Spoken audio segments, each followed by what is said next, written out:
Welcome to The One Show. Now, this programme has been recorded so that you can enjoy it whenever you want. Please don't email your entry to the nation's favourite savoury pie after 9 p.m. on the 13th of February, as the competition will be closed. Enjoy the programme.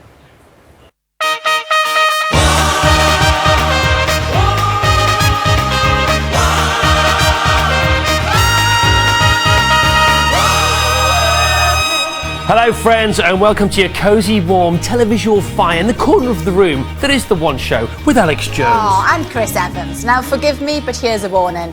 I will be a little bit smug later on, because this week we did find out that I'm officially miles better than Chris at something.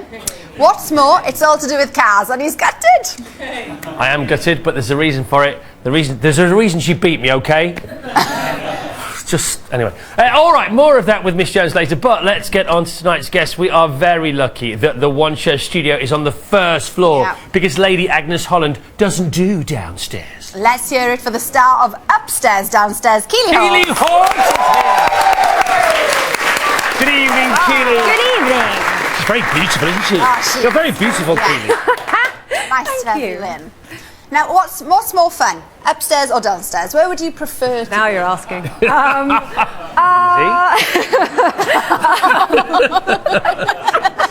Anyway. Where would you prefer to be? I upstairs, I think. Yeah, I was saying up for upstairs at this It's point. the safe answer at 7 o'clock at night. Also on the show, never mind the BAFTAs on Sunday, he's just been awarded a Laughter Prize for Best Joke 2012. Do you want to hear it? Yeah! OK, take it away, Tim Vine. Conjunctivitis.com, that's a sight for sore eyes. Now, Tim once broke the record for most one-liners in an hour, an incredible 499. In fact, he knows so many jokes, he could crack on all night. Off you go, Tim. Go. One-armed butlers, they can take it, but they can't dish it out. I've got a friend who's got a butler whose left arm is missing. Serves him right. You laughed too early. Black Beauty, he's a dark horse. Come on. Exit signs, they're on the way out. I went to Alcoholics Anonymous. I said, I can't stop gambling. He said, you want Gamblers Anonymous? I said, you're probably right, I'm so drunk I don't know where I am. I never eat probiotic yoghurt. No, don't dabble in Yakult. See, no, we've got to stop him. And the only reason we've got to stop you, Tim, is because we'd get the biggest ratings ever and we'd be out of a job. So thanks for now. And we have yet another special guest on the show tonight. Please come in. Special guest number 3. Yeah, here she is. Welcome to the programme. Sit down. You look lovely as well. Thank you. Now, what's your name? My name's Bronwyn Taylor. Right, okay. Okay, where are you from? Inverness. How old are you? I'm 16. What are you studying at college? Hairdressing. Right. And that's all we're going to tell you for now, ladies and gentlemen. But why do you think Bronwyn is here? We'll give you one more clue, actually. We'll give you one more clue. Yeah, now there's a shiny new van parked just outside, and Bronwyn will be giving us a lift in it later, but she won't be driving it.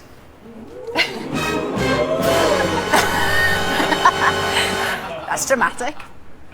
Now, the big freeze of 2012 still has a lot of us deep within its icy clutches, and it looks like it'll be here for a little while to come still. Yes, its latest tactic is freezing rain, and we slip in and slide in all the wrong directions.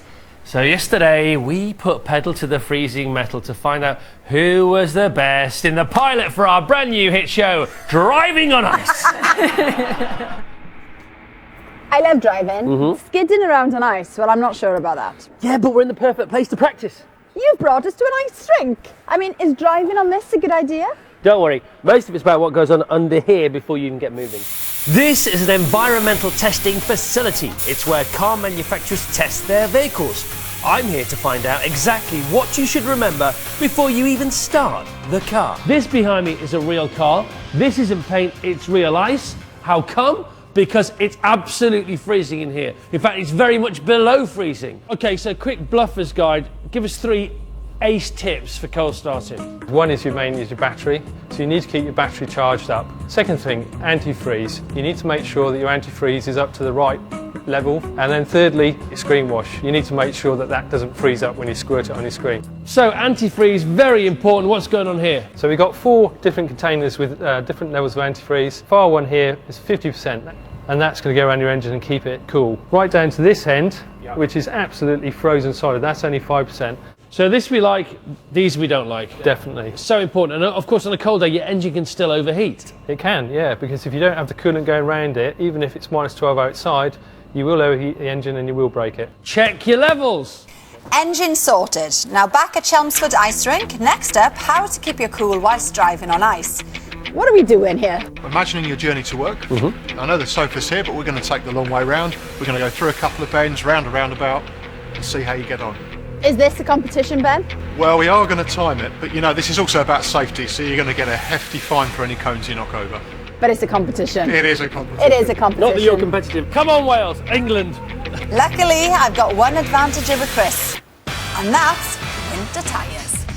The difference with a winter tyre is once the temperature gets below 7 degrees centigrade, normal rubber starts to stiffen up and be less pliable.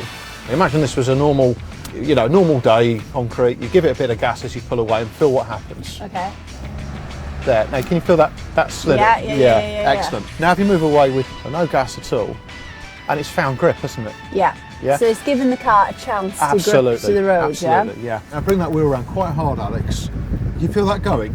Yeah. Yeah. Now, what you did there, Alex, is quite common. As it skidded, you just turn a little bit tighter. As it starts to skid, what you need to do is bring the steering off slightly to get the wheels turning again, and then try turning. So, Okay. come in here, Alex. Yeah. Hard steer left. All right, and now just bring the wheel back ever so slightly, and then back on again. And when you bring it back, you get the grip. Yeah. Yeah. Let's go again. Put a turn on it. Let's go.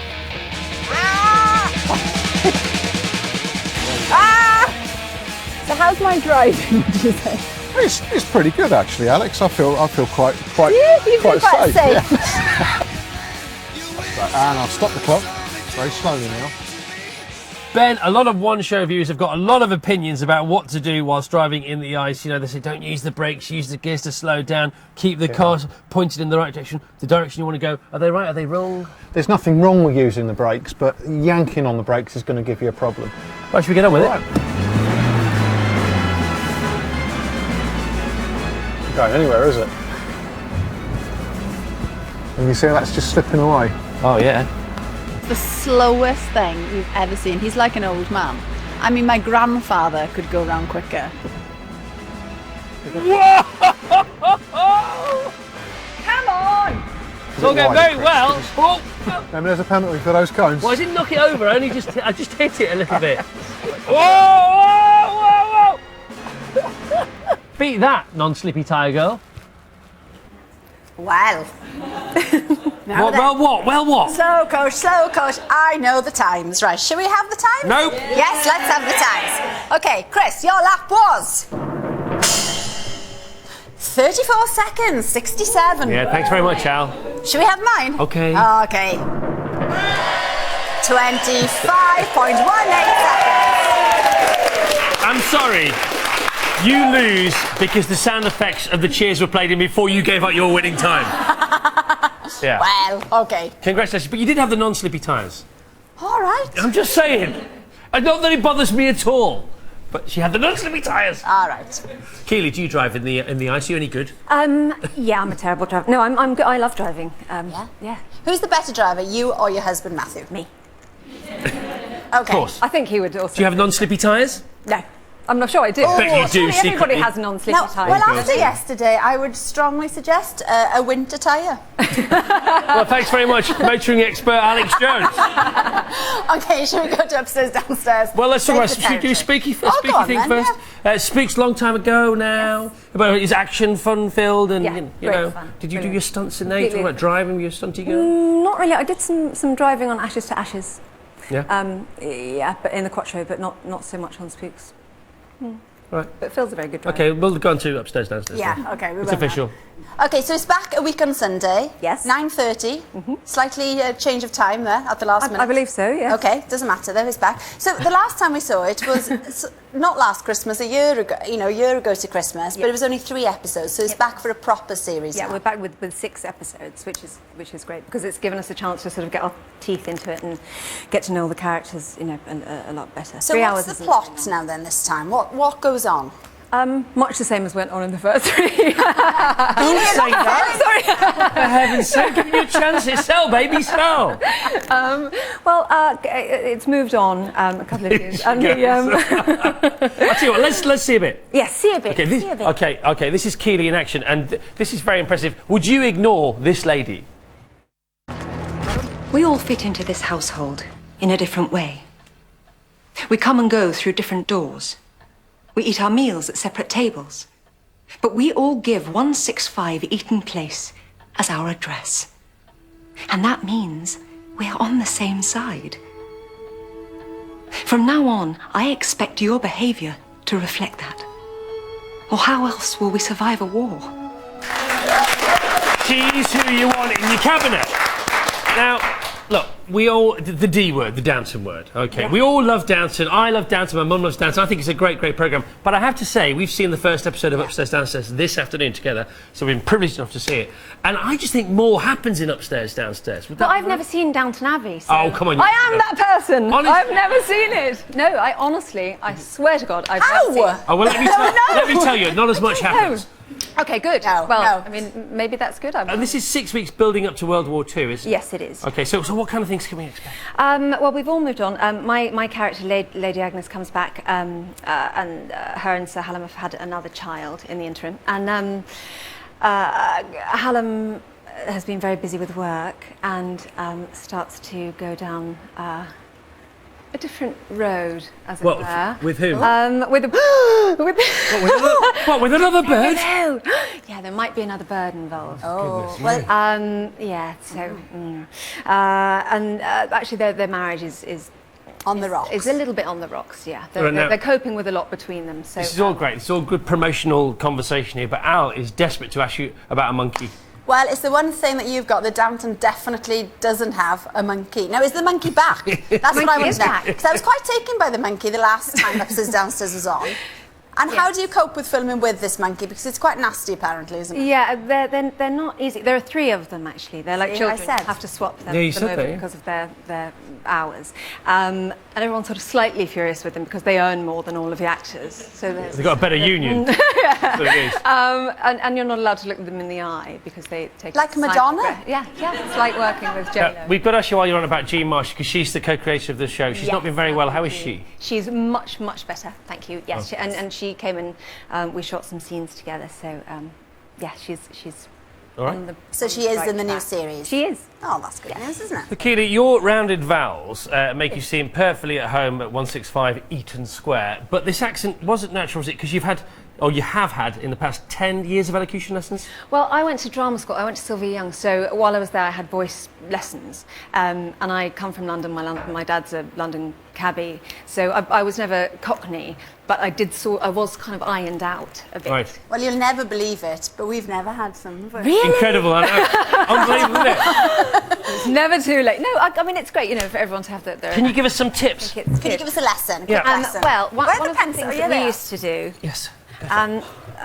one of the things that was more don't need, it's your vowel sounds. It's quite good to practice your O's and your U's with a pencil in your mouth. Right. So I don't. Maybe you could have one. Okay, each. thank you very much. Thank you, miss. And now you have to say, and then you have to say A-E-I-O-U whilst keeping. Okay. You can kind of hold it. A-E. A-E-I-O-U. Yeah, that's not bad. That wasn't bad. That was quite good. Did you ever do that? Did you ever do the Jaguar one? No. My father's car is a Jaguar, and I drive it rather car far. is a Jaguar that I drive. No, you take it out for this one. Oh, sorry. Right, you ready? Come. So on the beat. My father's car is a Jaguar, and I drive it rather really far. Well, you wouldn't. You're the slowest driver in the world. I'm the slowest driver in the world. Okay, well, a school in Essex has also called on the skills of an elocution expert, but not in an attempt to get rid of the estuary twang, but to try and help them read and write Properly. properly, sorry. Properly. Here in Great Britain, we have many different ways of saying the same thing. For example, I would say bath, and some people apparently would say bath. When it comes to a region with a particularly distinctive accent, for some, the only way is Essex. And we want people to say some words in their best Essex accent so we can get a real